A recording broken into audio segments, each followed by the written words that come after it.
Okay, let's this morning talk about what your agent must tell you about the property, material facts. It's interesting when they come to the open house, what they do have to tell you and what they don't have to tell you. We're going to go through it right now. Stay tuned.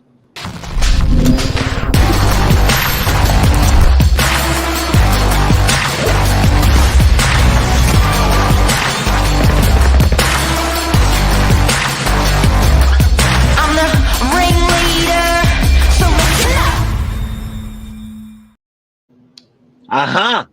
Uh-huh. Good morning. How are you? Yeah, I'm well, thank you. How are you? Good, good, good.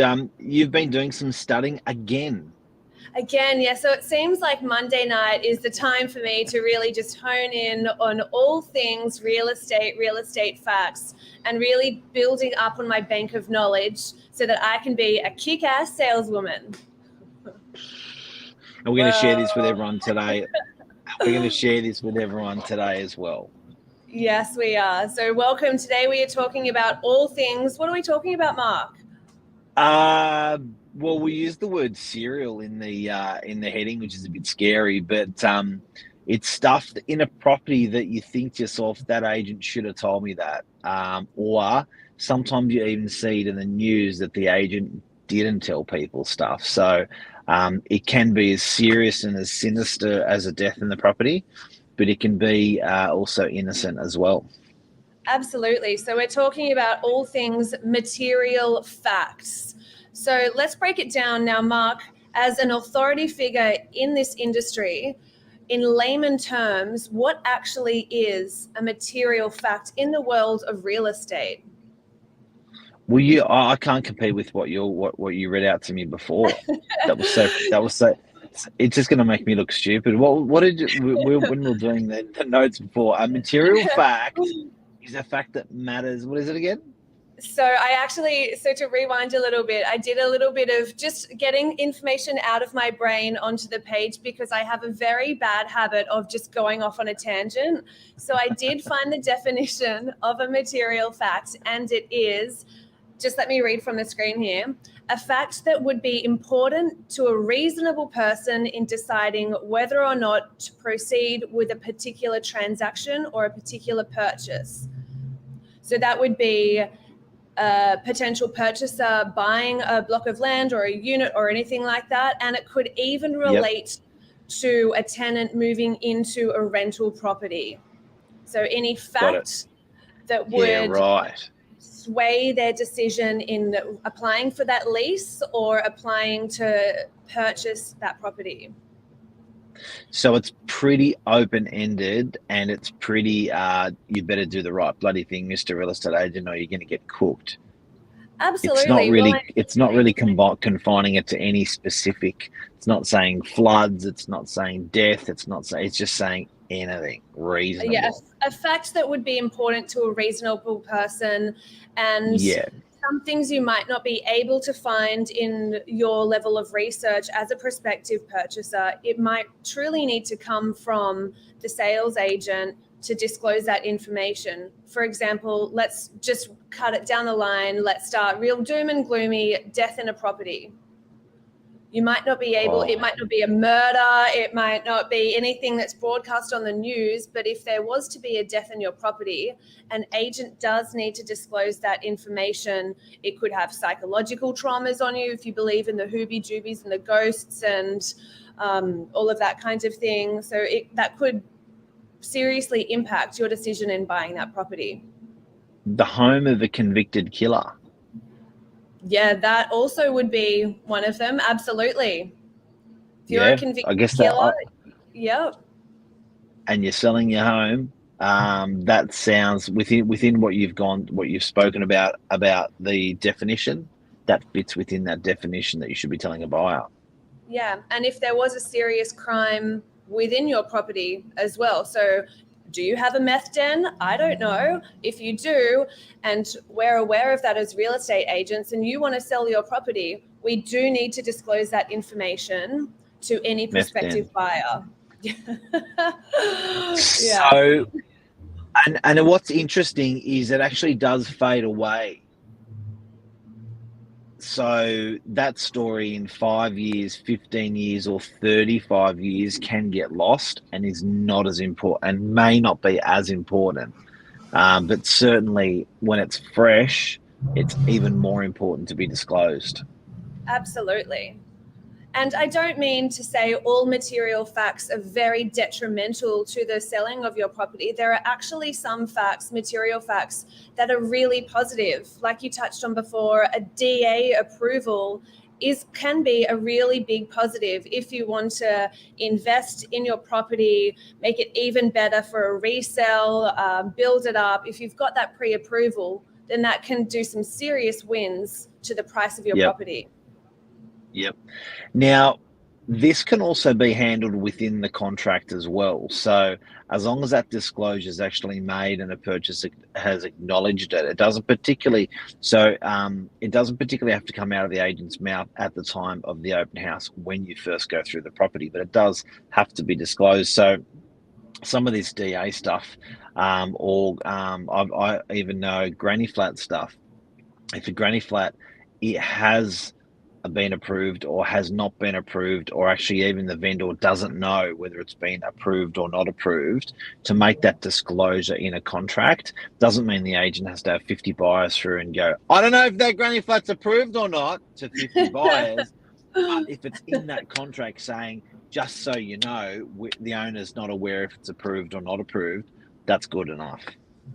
Oh, fantastic. Well, I suppose that does make perfect sense. You don't want to be telling every single person that comes through the open home every single material fact, every single bit of information. You'll just be there regurgitating all of these facts for the whole entire open home. It really does come down to finding the right person who's willing to make that offer, and then talking about it when you go through the contract of sale and bits and pieces like that. Now, you mentioned some other items that you should mention as material fact. I think you mentioned fire or flood.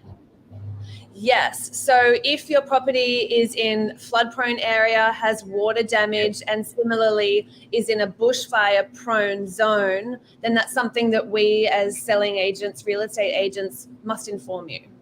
That's a material fact. Okay. And that's particularly relevant lately, like all that stuff that's been going on. Absolutely. Yeah, it's a real sensitive one. So yeah, you got to be. I think that again, a lot of that's covered within a contract. Whether it's, I think the zoning certificates will actually cover whether properties are in sensitive areas to flood or sensitive areas to fire. But certainly got to be disclosed. And we did notice a lot of water damage, particularly in units with all of the heavy rain that happened recently. And a lot of that information can also be obtained through the strata report. And I know we've touched on that in previous morning minutes, but yes, if you are thinking of buying a property, always do your due diligence as well. Purchase the strata report, and then you get up-to-date current information about that property itself. Yeah, got it. So if you've just tuned in, what we're talking about is material facts that agents, rental and sales must divulge to you when you see a property. When I say see, it doesn't mean they've got to grab you before you walk through the door and tell you all the negative stuff or positive stuff all that straight away, but you just should know in the event of buying or renting the property, and it may even come out on when you're checking the contract and stuff like that. And what's that definition again? Great definition that you read out there at the beginning. Okay, yes. So a material fact, now I did write this down like I mentioned earlier, just so I don't lose my words. So a material fact is a fact that would be important to a reasonable person in deciding whether or not to proceed with a particular transaction or a particular purchase. Yeah. So there's not much wriggle room there for real estate agents to say, oh, I didn't know. That's pretty bloody open-ended for people for agents and for people to sort of claw back on, isn't it? Yeah, absolutely. Definitely. So we have gone things like death in a home, serious crime, if your property has been related to a serious crime, DA approval, so a positive. We've gone through fire-prone areas, flood-prone areas. Other things that we can touch on involve asbestos and loose fill asbestos insulation. So if your property does have asbestos, in particular old school houses that go up on the market that haven't had much love, they haven't been demolished and revamped, they are prone to have asbestos. And I know that from my parents' place, when we remodeled that 10, 15 years ago, there was asbestos in the insulation. Got it. So, guys and girls, there you go. If you're looking to buy something or rent something, you should have a reasonable ease in your mind there that agents are going to do the right thing and are going to tell you, because they are compelled, if it is going to make an impact on you, to say something. And that sounds like a wrap. It does indeed. It does. Hey, ZANTHANY, before you go, I want to talk about you being the compere on Saturday's auction. Oh, really? You know what? That was so much fun.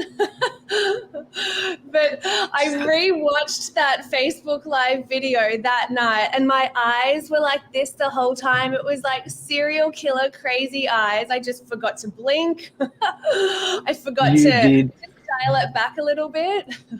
You nailed it. And if anyone doesn't know, at auction on Saturday, we took Australia's record for the week out for auction results. We were 21.5 sold under the hammer. Now, it was an extraordinarily long auction. It was a 45-minute auction that we covered on YouTube, Facebook. It's on Instagram as well. And ZANTHANY and Natalie Patterson were the hosts. Two girls that have not been in real estate more than 6 or 9 months, and great job. Great job. You kept us hanging on the end of our seats the whole way and explained everything immaculately. So guys, watch that. I reckon it's the best auction I've ever seen in 30 years of real estate, and with the great commentating there, it's better than watching some trash on Netflix. I put it up on the big telly on Saturday night, and I watched it and paused it and rewound it and played it and rewound and played it, and I was like, that was a killer auction. It was fun. The whole community got involved. It was a really fun morning, a long auction like you had touched on, but everyone was just hanging on with bated breath just to see what would happen. Thank you. What a lovely comment coming through. Yeah. Marie said she certainly did awesome work, ZANTHANY. Thank you, Marie. We actually had Lisa was saying she had a long chat with a buyer yesterday, and it was there was definitely, that's what you call a sleeper in the auction. There was, or what you called a dark horse. I had no idea. I just said a word. I used conviction. Look, dark horse is probably the spot on word, actually. But that was definitely the dark horse. That was definitely the sleeper that just came out of nowhere and just went. And you heard, and it was like in the movies when there's a beheading, an 18th century beheading, and the whole crowd goes, oh! Like during the auction, I think it's at 37 minutes if you want to fast forward, you see the sleeper come out, you see the dark horse come out, $500,000 more in the final 0.5 of a second, and the crowd goes like shocked. The crowd's just like in awe. So well done. Thank you. I'll be here every auction from henceforth to provide you with running commentary. The best. Have a good one, and everyone have a great day today. And let's smash it out to Chrissy. It's coming pretty fast now. Not long. Yeah. How many weeks? There's another word. Out of the woodwork. Sleeper. Dark horse. Sleeper. There's 3 terms there. Woodwork. All right, I'll put that in my memory bank for the next auction so I can bring out these correct terms. The repertoire. You'll have all 3 of them to blast out. Till Christmas, we've got to exchange. Well, we're probably only a week or 2 of exchanges if you want to be living in the property by Christmas. Yeah, good time And to if you want to buy, great time to buy and get in, or rent and get in. And if you want to buy or just exchange, I think it's not long. It's pretty much 8 weeks, eh? Yeah, literally It's around the 8 or corner. But like you yeah. said, let's smash it out until Exciting. Christmas. Yes, love So Christmas, exciting. festive. Have a fantastic day, everybody. I'll see you same time next Tuesday. See you, legend. Thank you. Bye bye. Bye.